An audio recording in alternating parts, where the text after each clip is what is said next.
Coach Teeden, we are back. What's up, man? I'm excited. I'm glad we're back, especially this episode. Coaches, we always talk about how the game is mental, but I don't think we rarely really dive into it like we should as coaches. So I'm excited about this conversation today with Lindsay. So this is gonna be fun. Yeah, I am too. I'm going to learn a ton. I can already feel it. It's exciting after talking to her in the pre-show.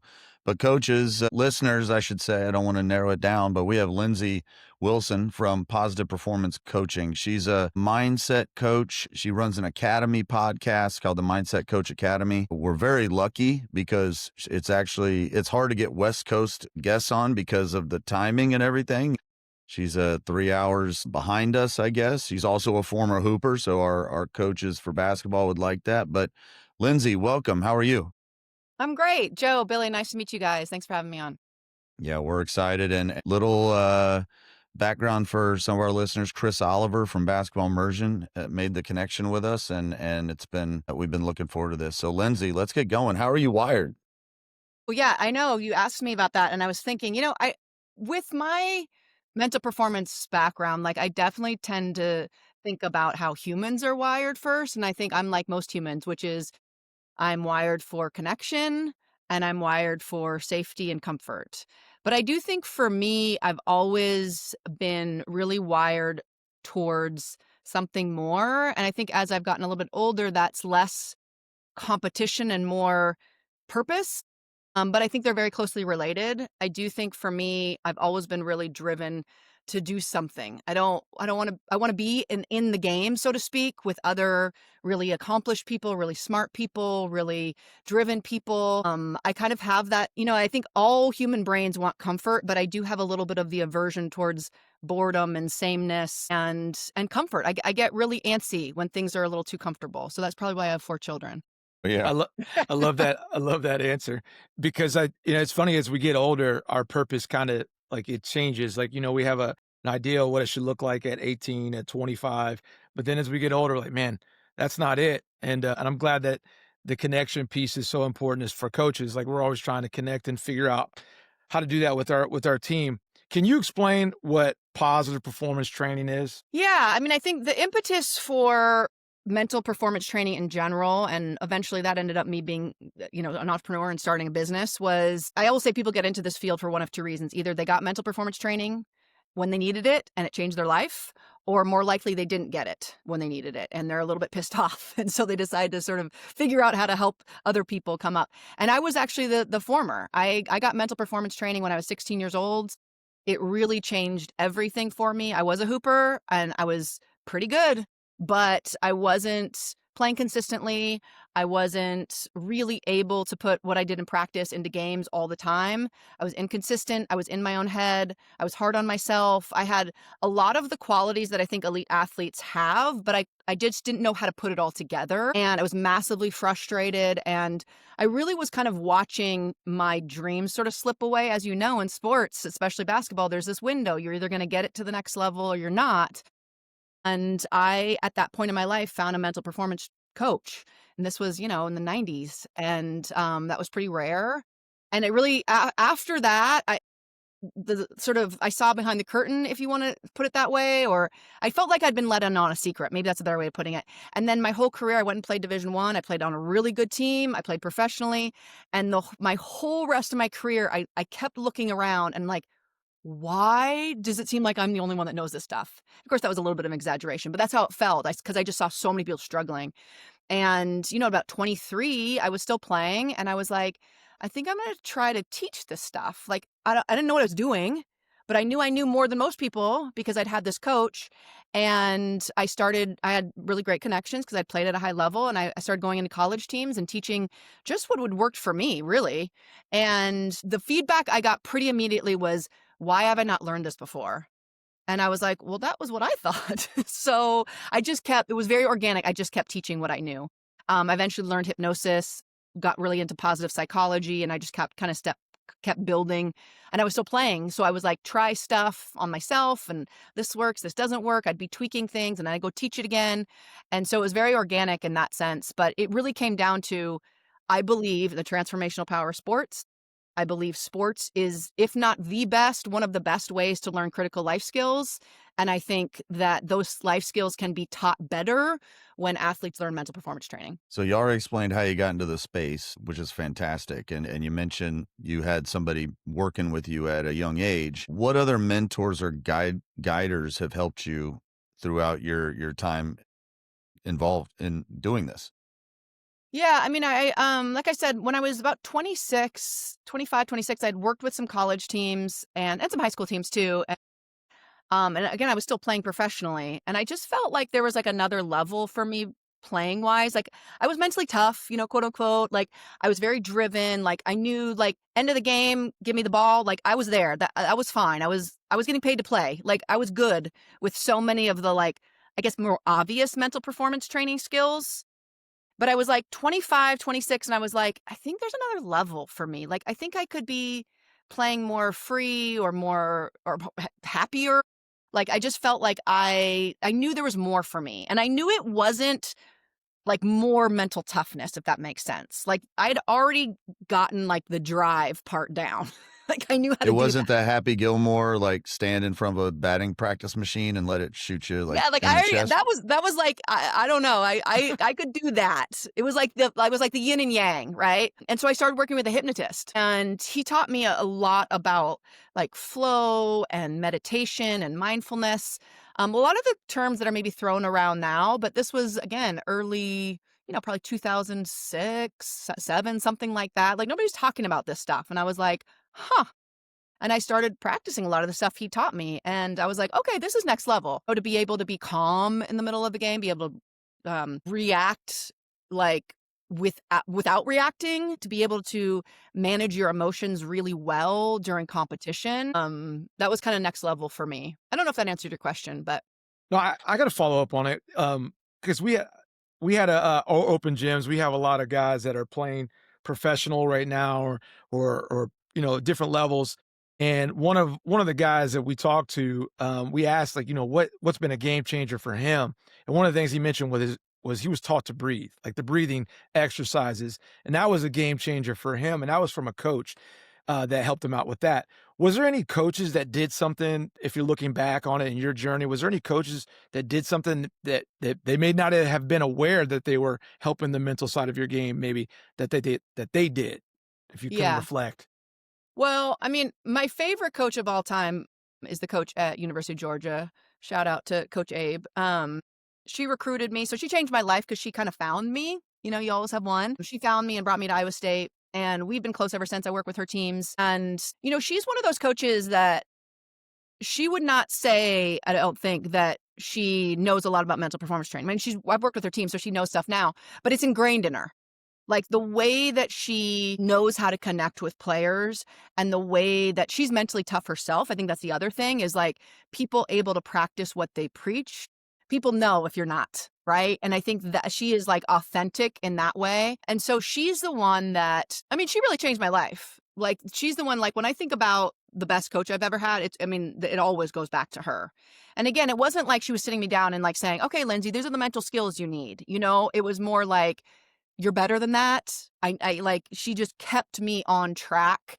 And, she was there my freshman year, which is obviously like a huge jump for any athlete, no matter how good you are. And she really kept me on track and kind of got me over that hump where, by sophomore year, I was the starting point guard on a top 10 team. Like you need that coach that's going to help you through, because it's sink or swim, right? I mean, you go to the Division I level, especially, and you're 18 years old away from home for the first time. You don't have somebody that's like, no, you're going to do that. You're going to be okay. You're going to do this. Like you got your school, you got careful with the boys, like keep on track. And she did that for me. So yeah, it's definitely That's her. awesome. All right, so I listened to your podcast with Coach Oliver, and you mentioned about negativity bias. So we're going to talk a little bit maybe on all the different levels of negativity bias, but I'm going to start with coaches. So me, I'm a coach. I know my team, and everybody's, oh, you got a good team this year. You got a good team, and we know our warts. Like as a coach and even as a player, you know your warts. I don't know if it's imposter syndrome or I don't know what, but you're like, I don't know. Like, so how do we combat this as a coach, or are we supposed to? Well, I mean, I think I'm maybe interesting in like the mental performance space because I don't necessarily believe in like all positivity, right? I mean, I think as a driven person, I think it's really important to be able to like look at the bad stuff, right? I mean, that's how we learn, that's how we grow. And I do think that our brains are so wired for negativity that we have to offset that. And in one way to do that, I'll just give you a quick example. So one of the things that we teach is a post competition routine or a post practice routine, even. And it's so amazing to me how so many of the skills that I've taught for 20 years are so obvious to me and so few people do them. And the reason that we do a post competition or post practice routine is because oftentimes, let's take a game. Oftentimes after a game, athletes do one of two things. They either are happy because they won, and this goes good. This is not as accurate for coaches, but let's just take an athlete first. They're happy because they won, or because they played, or because they scored a lot, or what have you. And they're in like a happy mindset, which means they're not actually looking at how to get better. Or they're in a negative mindset because they didn't play, they lost, they didn't score what they wanted, or what have you, right? And neither one of those like polar opposite emotions are actually that productive. And so what we teach, one of the things we teach is how do we remove emotions so that we can grow? Because we are all very wired towards a negativity bias, but the alternative is not to say, oh, well, everything's perfect. Right? Because if we do that, then we're not actually looking at what we want. The problem is that if we don't do enough positive things, the negative stuff, or we learn what we teach, which is to remove the emotions, the negative stuff gets so painful that we never want to look at it. And I remember this for me in college, like I forced myself to look at game film, but I was so ridiculously hard on myself that it was like nails on the chalkboard. I mean, it was just like, oh, I thought I played kind of good. And now I'm like, what in the hell? Why was I not on weak side defense? Like, what in the heck was I? It was just so painful to watch that I really didn't want to. And I think that's the danger with not learning a strategy to remove emotions. And that's one of the things we teach. We teach critiquing, not criticizing. And I think that's a really good thing for coaches to learn too, both for themselves and as how they coach, is can we remove the emotion so it's just information? It's easier said than done, for sure. Way easier said than done. But it's really helpful if you're actually looking to be productive and actually looking to grow. And I mean, it's applicable for everything, right? I mean, you go into a presentation and you bomb it, you go into a job interview, like all the things, right? Can you actually look at what you did well and what you didn't do well and improve upon it? It's one of the hardest things for me as a coach because it's something I've been preaching. I said you can't live up here and you can't live down here. So you got to find that middle ground, however that is. But our game is so emotional. I mean, plays and games and the way it can change in one play or one moment, Yep. and we get Yep. wrapped in that. So what are Yeah. some strategies that we can use in those moments, to really like, not let our emotions affect us in those like particular moments within a game? Yeah, and I mean, think especially from a basketball standpoint, I mean, it's such a game of momentum that there are moments that count more than others, right? Like your reaction to a 3-point play or your reaction to whatever, right? And so, yes, one of the things that we teach is called a reset or mistake ritual. And back to what you're saying with the professional athlete, like breathing is really important. I mean, I think the reason that we teach a routine is because if you don't have routines, the brain, and more in particular, the fight or flight response really does take over and the brain gets dysregulated so quickly. I mean, emotions are already high. Cortisol is already coursing through your bloodstream, which is great on one end. And if we don't learn to manage it with things like our breath and certain routines, it can get out of hand really, really fast. So that is one of the things that we teach when we go in and work with a team or even an individual is really creating a solid reset routine. And I think in basketball, it's a really great, I mean, every sport can do it, but in basketball, I started I don't know, maybe in my 20s. I don't know if I had one in college. I can't remember, but to really reset at certain times. So obviously, if you make a mistake, you're going to want to use it then, but practicing it throughout the game. So that's dead balls, that's timeouts, that's halftime, obviously. That's free throws, that's fouls. It's all the breaks that you have, and then you're doing it in practice also when water breaks and in between drills, someone gets pulled out of a drill, that you're really going back to the physiological anchors that we know work versus what do most coaches do and most players do? They talk. Right? Which is like, sure, if you have that relationship with someone, that can be helpful. But a lot of times people are just in their own head with their own emotions. And I'm sure you've had that experience as a coach because it's massively frustrating, right? Is you're like trying to reach them in that moment and they're gone. They're absolutely gone. Their brain is hijacked and the fight or flight response is just taking them to somewhere else. And so just quickly, I mean, the way that we teach it is a little more in depth, but not that much. I mean, it's really simple. It's where you have an anchor. So we usually do a hand motion. And mine was just like my thumb and my finger together. Some people like touch their leg. I mean, it doesn't really matter. Some people stomp their foot. Some people brush something off their arm. They do some sort of physical movement to anchor themselves. They take a deep breath and they have a reset word. And it sounds silly when you say it like just on a podcast. Like, I mean, it sounds like that can't possibly work. And I can tell you without a doubt, having worked with thousands, tens of thousands of athletes, this is one of their favorite tools because it's one of the things that think of like what's happening in, especially a mistake, what's happening after an athlete makes a mistake. They have a flood of different emotions. It might be shame, embarrassment, worry, doubt, anxiety, and it feels overwhelming. And then they're supposed to react positively. And they have all these people giving them high fives and chin up and all the stuff. And all the words are coming in. Instead of, we know that's going to happen. Like there's 0% chance that you're going to go through a game and you're not going to screw up in some way, at least in basketball, right? And so we know it's going to happen. If we have something that is the same every single time, and we have practiced it over and over again in practices, when we screw up a drill and our teammates are looking at us sideways and we've practiced it then. And, we dribbled the ball off our foot in the last game and we used it then. And we used it when we were calm, but we are feeling a little like, maybe you also use it when you're getting a little too relaxed, right? And you're resetting yourself and you're bringing yourself back to yourself. If you practice it over time, it gets so strong and it's like this simple little tool. Wow. Lindsey, that was awesome. That stuff's crazy because so many things come to your head where you're like, oh man, remember that? Like Yep. guys miss free throws. Yep. I mean, back in my day, no one gave you dap when you missed a free throw. Like now it's Shake just, of the that's head. what you do, right? Right, Like in my right. day, it was like, yeah, go ahead, hang your head, dude. But like just so many things. When I was younger playing youth soccer, we pumped up. Like Yeah. that was our little, or I don't know where I learned that, but it was like, okay, just pump yourself back up or whatever it Yep. may be. It was really cool. So man, so many great things there. And I by the way, wanna coaches can use it. I've had a ton Sure, of yeah. coaches, like the refs made some stupid call and your athlete did something and in those moments. And the cool thing is when you do it on a team, sometimes teams have the same, like you're saying with your soccer team, sometimes, but oftentimes it's just enough that they've come up with something individually. They can remind each other to do their routine. And honestly, they'll start reminding the coach too.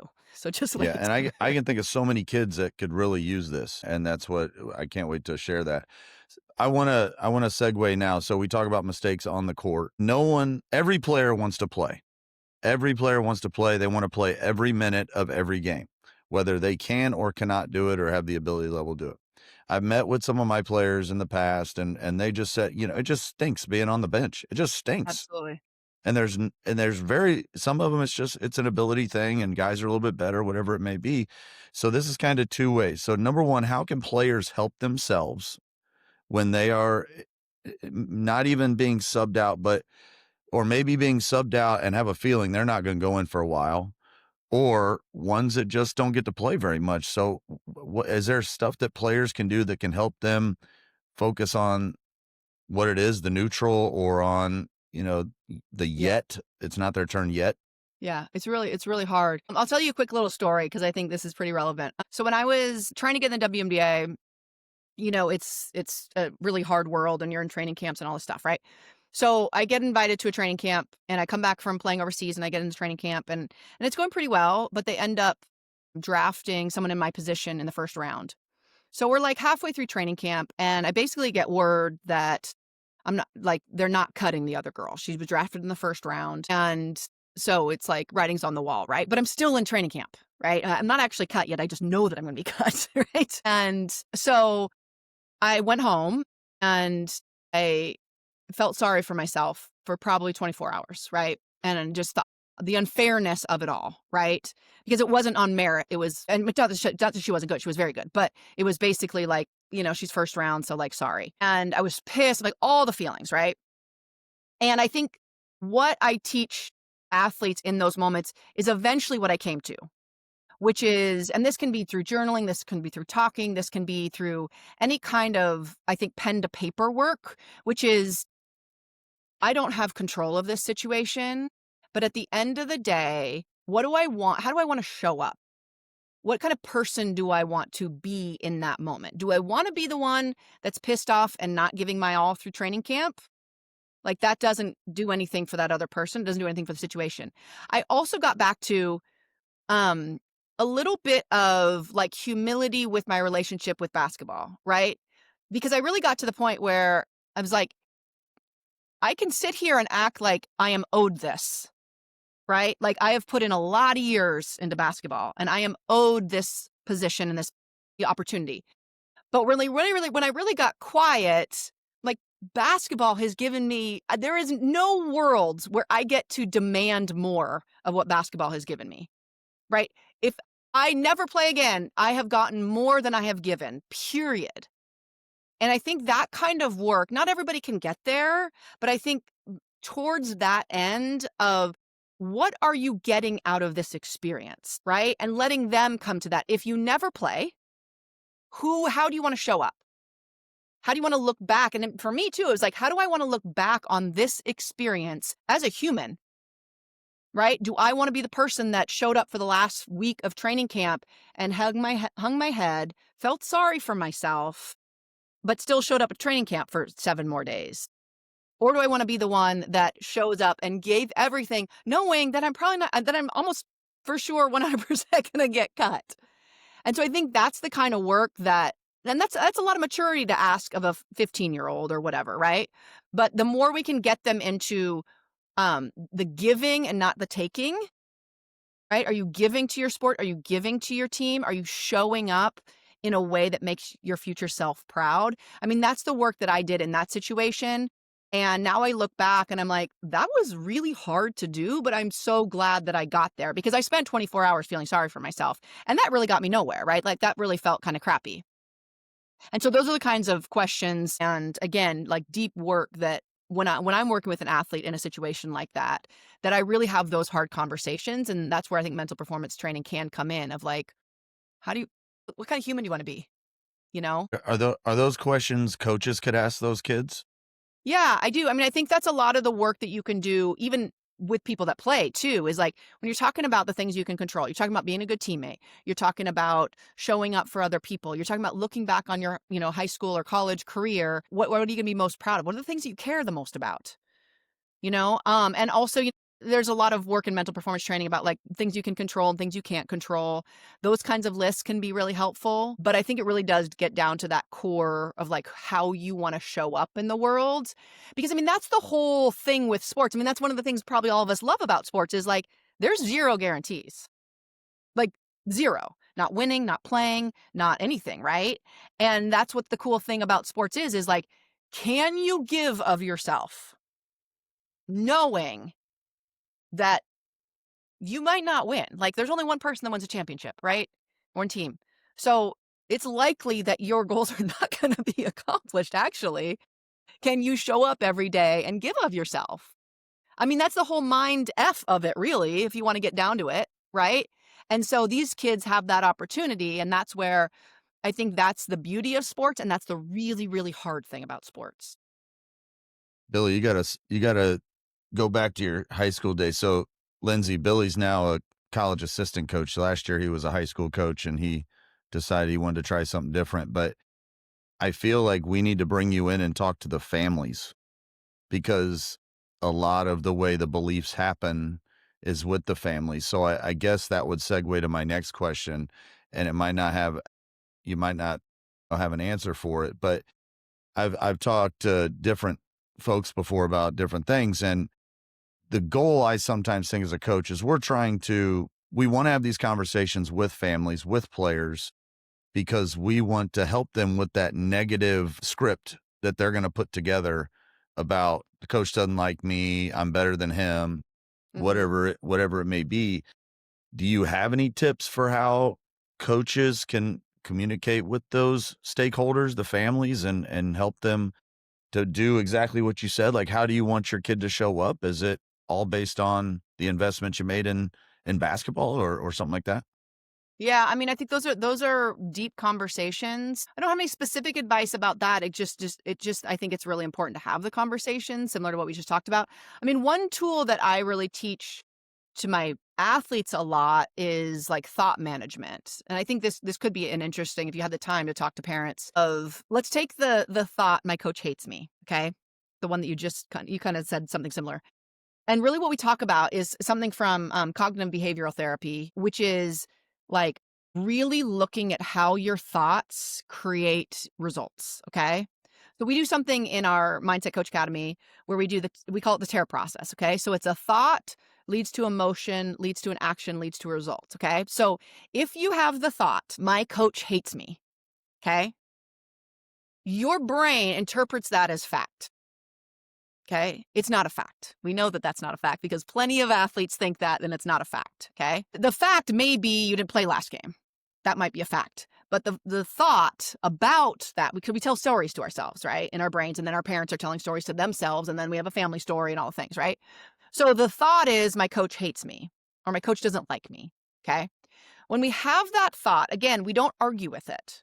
And this is where mental performance training comes in because we can teach you or anyone how to argue with it or at least crack the door open to it not being a fact. But we don't do that. We think it is a fact. Coach Billy hates me or doesn't like me, okay? And then we have an emotion associated with that. And that emotion probably is something like discouraged, unmotivated, something like that, right? Sad, mad, frustrated, whatever. Yeah. And that leads to an action, which often means if they're that frustrated and that discouraged, they're probably not giving everything. They're not showing up early to practice. They're not doing extras. They're probably not great teammates. They're playing it safe, right? They don't even know they're doing this. They think it's just the coach doesn't like them, but they're not seeing their part, which leads to a result of them probably not playing, right? Which leads to the coach maybe not talking to them as much because they're not invested, right? And the coach isn't doing it on purpose, but that's the result, right? Is they're not playing the way that they want to. They're not really a big part of the team because they've removed themselves. Versus the thought of my coach is talking to me about these things because they care about me. Something like that, right? When you have that thought, and we can shift our thoughts. That's the cool thing about thoughts. We can shift them. Say, maybe my coach is saying all this stuff because they care about me or they believe in me, right?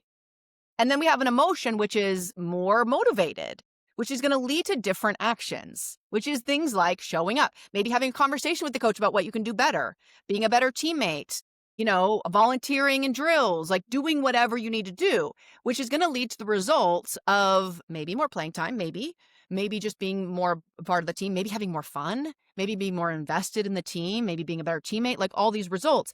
And so when we teach athletes or coaches how to manage this, one really cool thing comes out of it, and that's the awareness that thoughts aren't facts. The stories we tell ourselves about whatever situation we're in, and again, the parents are telling a story, the family has a story, whatever that story is not a hard fact. And in fact, we go out and we try to create it and make it true. Like all of our emotions and our actions lead to results, which keeps our brain believing in the fact. That's how our brain actually works. And so it can be really dangerous because we are just basically recreating the story that we have in our head. And so that's one thing that we talk to our athletes about a lot because it's really an important life skill. That was really good. And so as leaders, we need to do a better job of modeling the process over the outcome. Even though there is, the outcome has some importance, as you said, and it's not about just negative. It's not about just positive. It's the neutral. Do you have any advice on how us leaders can do a better job of modeling process over 100% outcome? Yeah, I mean, it's challenging 'cause I'm actually doing a podcast on this. Like, I really think that winning matters. Like I really I think that I think that in youth sports we were for very good reasons because of like the over investment maybe and the parental pressure and all the just the tinderbox of youth sports. I think we've tried to take the pressure off by talking a lot about winning not mattering so much, and I think that's a huge mistake. I think that winning does matter. More importantly, I think the pursuit of winning matters, because the pursuit of winning means you've given yourself. It means that you've cared enough to invest, again, like I said earlier, knowing that it very well might not work out. That is the whole purpose of sports. Otherwise, it's an activity. And so I do think that winning is really, really important. I think what is most important is to help athletes or young people in general really learn to hold that that pressure and that space in a safe way. And what I mean by that is knowing that it is okay to go for it, and it is okay, they're going to be safe if it doesn't work out. I had a coach that used to tell me, play so hard to win that it hurts so bad to lose. And that always stuck with me because I think, isn't that like what we're trying to do? Like this whole like winning doesn't matter, or if it's okay if you lose, like screw that. I'm not signing up for that. Like that is not interesting to me, you know? And so I think this, like, it should be fun. It should be about relationships. It should be about growth. We should catch them when they fail, but it is okay to have really uncomfortable emotions. It is okay to be really freaking mad after you lose. It's just about what we do with it. Can we hold those uncomfortable emotions? The goal is not to avoid the uncomfortable emotions. That's not the goal, right? Because then we don't learn how to deal with pressure. Then we don't learn how to deal with actual failure. It's not failure if you don't care. And so I think helping athletes really hold those emotions is really like, that's the goal. I love that. It's not failure unless we care, Joe. I mean, like, Coach, it's not a big deal. I'm sorry, Lindsey. I keep Yeah. looking away because I'm Yeah, writing. right, So yeah. I hope I'm not being rude, but I'm writing like Okay. it's almost like I'm transcribing this conversation. We always say that though, There's is tools like for that. we're fighting for tears. Like it's either going to be at the end of Yeah. the season happy, we're so happy we're crying, and we're so sad that it's season's over and we're crying because of that reason. Absolutely. So Joe had a good question here to follow up, and I hope he's going to go to it. But it was, do as coaches, we see the season, we have our goals, we have a mindset of where we want to go, and we kind of see how our team is going. Do we adjust our goals? Is that okay? Like, what do you think we should do? Because we don't want to shatter someone's dreams. Hey, we're not going to win state this year. Let's just try to win 10 games. Is that something that we should do as coaches, or we should just, how does that work? I just think multiple goals is good. Like, I mean, I think about when I'm talking about, like my entrepreneurs, for example, like they might have a big goal to make $100,000 when they're first starting as a mental performance coach, for example, right? And for me, I think from a goal setting standpoint and really from a nervous system standpoint, goals that are too big that your brain doesn't believe are possible are not helpful, because what your brain does is essentially says, well, that ain't going to happen.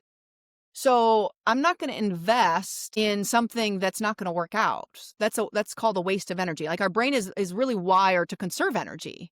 It's something called the motivation triad, where we're motivated for to avoid pain, we're motivated towards pleasure, and we're motivated to conserve energy.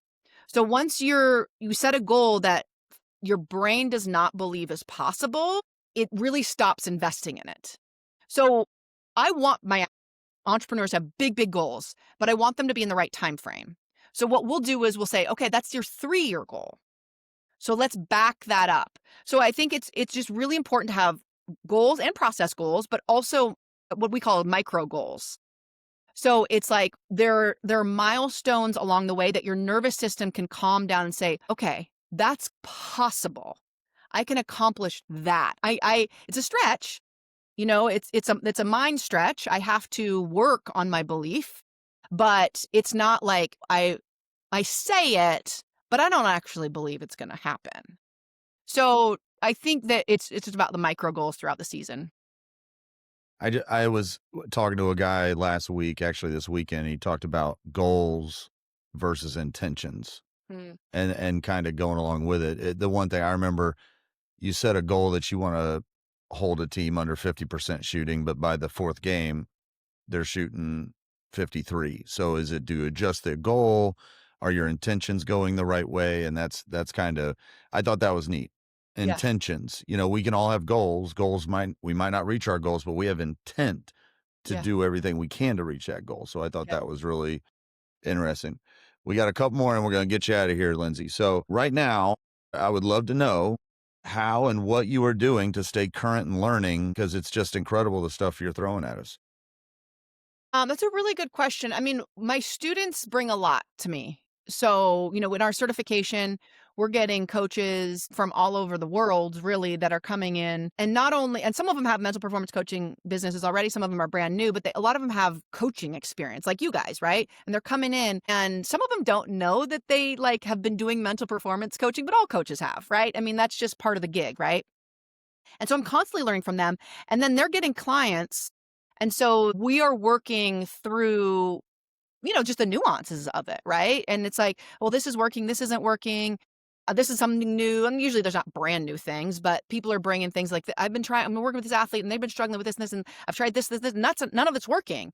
And so we're all putting our brains on it, and we have this collective wisdom, right? So it's it's challenging me, but I'm also learning from all my students. So that helps a ton. I'm also just kind of I guess we would call it, sort of self-help sort of nerd. I'm always interested in, I see everything through a sports lens. So I'm learning from other people in the self-help space, but I always bring it back to sports. That's just how I see the world. One of the things that I can do really well is, I learn things in therapy, or I learn things in all these things, and I can bring it back to through a sports lens pretty easily. And then of course I'm just practicing. And I think that's one of the things that, as a mental performance coach, one of the things in our certification and any of the coaches that we work with is you really do need to, we talked this about in the beginning, but you really do have to practice what you preach.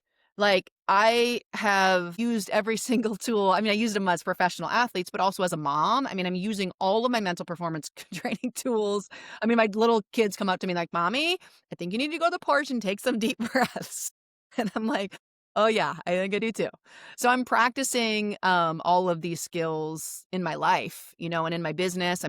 So many of these skills as far as goal setting and nervous system regulation and emotional regulation. I have huge goals for my company. So I'm constantly trying to, much like when I was an athlete, it's I had big goals, and it's you have to do the mental work. Nobody tells you that, right? It's it's all about the physical work. And it's yeah, well, that's great. You can do all the physical work, but if you're not doing the mental work to get yourself ready for your next level, it's not going to happen. And so I'm doing that in real time for myself as a mom and as an entrepreneur. All right. So we're going to, if Billy's ready, Billy's the one that comes with the quick, hot questions Joe, I'm lagging, that, so give me a second. that we just kind of I'm put you gonna on try the to get it. spot. They're nothing hard, but let's see what he's got today. He didn't share them to me.